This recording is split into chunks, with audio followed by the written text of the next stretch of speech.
Hello' everyone, আকৌ এটা নতুন ভিডিঅ'লৈ আপোনালোকৰ মাজত স্বাগতম জনাইছোঁ। যদি তুমি এতিয়া ডি ফাৰ্মাচী বা বি ফাৰ্মাচী লেটাৰেল এণ্ট্ৰিৰ এডমিশ্যন ল'ম বুলি ভাবি আছা, তেনেহ'লে তোমালোকৰ কাৰণে ওৱান অফ দ্য গুড এখন কলেজ লৈ আহিছোঁ, যোনটো কলেজৰ নাম হৈছে বিদ্যাশ্ৰী কলেজ অফ ফাৰ্মাচী। আৰু এই কলেজখন বেংগলোৰত অৱস্থিত আছে। যিহেতু তোমালোকে এতিয়া মেডিকেল ফিল্ডত বা ফাৰ্মাচী ফিল্ডত তোমালোকে পঢ়িম বুলি ভাবি আছা, তেনেহ'লে যদি এখন ভাল কলেজ বা ভাল ইউনিভাৰ্চিটিত এডমিশ্যন নকৰা, তেনেহ'লে তোমালোকৰ চাৰ্টিফিকেটৰ একোৱে ভেলু নাথাকিব।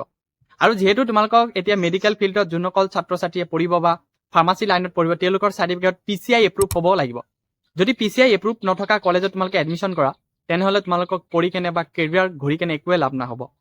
চবতকৈ ইম্পৰ্টেণ্ট কথা হ'ল যে ফাৰ্মাচী বা মেডিকেল লাইনত পঢ়িবলৈ হ'লে তোমালোকক ক্লাছৰুমতকৈ বেছি সময় ক'ত দিব লাগে, লেবৰেটৰীত দিব লাগে।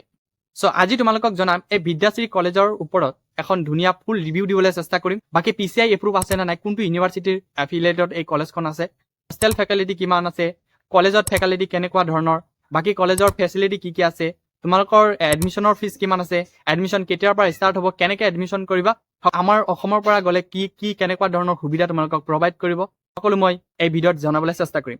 যদি তুমি এইটো চেনেল নতুনকৈ আহিছা, চেনেলটো ছাবস্ক্ৰাইব কৰিবা, বেল আইকন টিপি অল কৰি দিবা, যাতে সকলো ধৰণৰ নটিফিকেশ্যন ভিডিঅ' তোমালোকে লগত আলোচনা কৰিম এই যোনটো বিদ্যাশ্ৰী কলেজ অফ ফাৰ্মাচীত কি কোৰ্চ কমপ্লিট কৰা হয় আৰু কোনটো কোৰ্চৰ বিষয়ে তোমালোকে কিমান টকা দিব লাগিব। চ' এতিয়া তোমালোকে প্ৰথমে ইয়াতে চাব পাৰিছা যে without donation based pharmacy college. এইটো কলেজত যদি তোমালোকে এডমিশ্যন কৰিব খোজা, তেনেহ'লে তোমালোকে কোনো ধৰণৰ ডনেশ্যন দিব নালাগে। আৰু কি কোৰ্চ কমপ্লিট কৰা হয়, প্ৰথম কোৱা হৈছে যে B Pharm lateral entry and B Pharm আৰু ডি ফাৰ্ম, এই তিনিটা কোৰ্চ তোমালোকে কৰিব পাৰিবা। আৰু এতিয়া তোমালোকে জানি লোৱা যে কোনটো কোৰ্চৰ বিপৰীতে কিমান টকা দিব লাগিব। 3 নম্বৰত কোৱা হৈছে যে bachelor of pharmacy lateral entry. যদি তোমালোকে ডি ফাৰ্মটো কমপ্লিট কৰিছা, এতিয়া আকৌ বি ফাৰ্মটো কমপ্লিট কৰিবা উইথ লেটাৰেল এণ্ট্ৰিৰ জৰিয়তে, তেনেহ'লে তোমালোকৰ 3টা বছৰ পঢ়িব লাগিব। আৰু 3টা বছৰত তোমালোকে 60,000কৈ তোমালোকে দিলেহে তোমালোকৰ এই বি ফাৰ্মটো কমপ্লিট হৈ যাব। একেবাৰে কম খৰচত তোমালোকে এই বি ফাৰ্মটো কমপ্লিট কৰিব পাৰিবা এই যোনটো বিদ্যাশ্ৰী কলেজ অফ ফাৰ্মাচীৰ ফালৰ পৰা। এতিয়া তোমালোকে জানি লোৱা যে বেচেলাৰ অফ ফাৰ্মাচী, যোনসকলে মানে ফ্ৰেছ কেণ্ডিডেট হয় আৰু তেওঁলোকে 10+2ৰ পিছত তোমালোকে বেচেলাৰ অফ ফাৰ্মাচী এডমিশ্যন কৰিবা, তোমালোকে প্ৰথম বছৰত 60,000, এনেকৈ 60,000কৈ 4 বছৰ দিলে তোমালোকৰ বেচেলাৰ অফ ফাৰ্মাচীটো কমপ্লিট হৈ যাব। চ' থাৰ্ড নম্বৰটো কোৱা হৈছে যে ডিপ্ল'মা ইন ফাৰ্মাচী, যোনটো চমুকৈ ডি ফাৰ্ম বুলি কোৱা হয়। ডি ফাৰ্ম কোৰ্চটোৰ কাৰণে তোমালোকে প্ৰথম বছৰত 50,000 টকা আৰু ছেকেণ্ড ইয়াৰত তোমালোকক 30,000। এই 80,000ৰ জৰিয়তে তোমালোকে কি কৰিব পাৰিবা, ডিপ্ল'মা ইন ফাৰ্মাচীটো কমপ্লিট কৰিব পাৰিবা। আৰু ডিপ্ল'মা ইন ফাৰ্মাচী যদি তোমালোকে অসমত কৰিব যোৱা, তেনেহ'লে 4 পৰা 5 লাখ টকা হ'লে তোমালোকে ডিপ্ল'মা ইন ফাৰ্মাচীটো কমপ্লিট কৰিব পাবা। আৰু ছেম কোৰ্চটো তোমালোকে এই যোনটো বিদ্যাশ্ৰী কলেজ অফ ফাৰ্মাচীৰ ফালৰ পৰা যদি কমপ্লিট কৰা, তেনেহ'লে অনলি 80,000 দিলে তোমালোকক কি কৰা হ'ব, এই ডিপ্ল'মা ইন ফাৰ্মাচীটো কমপ্লিট হৈ যাব। চবতকৈ বহুত ইম্পৰ্টেণ্ট কথা হ'ল যে তোমালোকে ইয়াতে চাব পাৰিছা যে fees payment in instalment, no' pressure, help for loan, scholarship also' provided. যোনটো তোমালোকে ফিজ দিব লাগিব প্ৰথম বছৰত 60,000 বা ডিপ্ল'মা ইন ফাৰ্মাচীৰ কাৰণে 50,000, এই পইচাটো তোমালোকে একেলগে দিব নালাগে। যদি তোমালোকে ফাইনেন্সিয়েল প্ৰব্লেম আছে, ঘৰত কিবা টকাৰ প্ৰব্লেম আছে, তেনেহ'লে তোমালোকে ইনষ্টলমেণ্টৰ জৰিয়তে দিব পাৰিবা। আৰু কোনো ধৰণৰ প্ৰেছাৰ ৱাইজ নকৰে কলেজৰ ফালৰ পৰা। আৰু লগতে তোমালোকক যদি আকৌ পাৰে, তোমালোকক কি কৰাব, কলেজৰ ফালৰ পৰা ধুনীয়াকৈ এখন স্কলাৰশ্বিপ প্ৰভাইড কৰিব। চ' এইখিনি গ'ল। এতিয়া যদি তোমালোকে এডমিশ্যন কৰা, তেনেহ'লে তোমালোকক কি ফেচিলিটি ইয়াৰ পৰা লাভ কৰিব পাৰিবা। প্ৰথমে কোৱা হৈছে যে লাইব্ৰেৰী, ধুনীয়া এখন লাইব্ৰেৰী পাবা, এণ্ড হোষ্টেলৰ ফেচিলিটি আছে, and lab with full equipment. তোমালোকৰ লেব উইথ ফুল ইকুইপমেণ্ট, কিছু কলেজত তোমালোকে এডমিশ্যন কৰিবা কিন্তু কোনো ধৰণৰ লেব নাথাকে, কিন্তু বিদ্যাশ্ৰী কলেজ অফ ফাৰ্মাচীত ধুনীয়া এখন লেব আছে।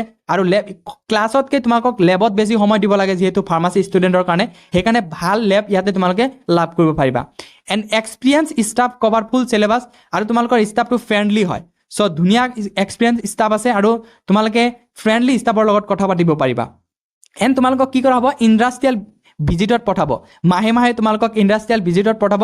আৰু 4th নম্বৰ কোৱা হৈছে যে লাষ্টত কোৱা হৈছে যে ইণ্টাৰ্ণশ্বিপ অপৰচুনিটিজ, তোমালোকক কি কৰা হ'ব, যে ইণ্টাৰ্ণশ্বিপৰ অপৰচুনিটি তোমালোকক দিয়া হ'ব। চ' ইণ্টাৰ্ণশ্বিপ কৰিলে তোমালোকে মাহেকত কিবা এটা ষ্টাইপেণ্ড পাবা, সেইটোৰ কাৰণে বহুত ভাল। চ' এইখিনি ফেচিলিটি তোমালোকে পাবা। বাকী এতিয়া কথাটো হ'ল যে তোমালোকে অকল এডমিশ্যন ল'লেই নহ'ব। চ' এডমিশ্যন লোৱাৰ কাৰণে আগতে তোমালোকে কিছুমান কথা তোমালোকে ইয়াতে জানিব লাগিব যে এই যোনটো কলেজত এডমিশ্যন কৰিবা, ইয়াত PCI এপ্ৰুভ আছে নে নাই, আৰু কোনটো ইউনিভাৰ্চিটিৰ আণ্ডাৰত তোমালোকৰ কলেজটো আছে। প্ৰথম কথাটো হ'ল যে এই কলেজখন PCIৰ পৰা এপ্ৰুভেল, আৰু ৰাজীৱ গান্ধী ইউনিভাৰ্চিটিৰ ফালৰ পৰা তোমালোকক কি কৰা হ'ব, চাৰ্টিফিকেট দিয়া হ'ব।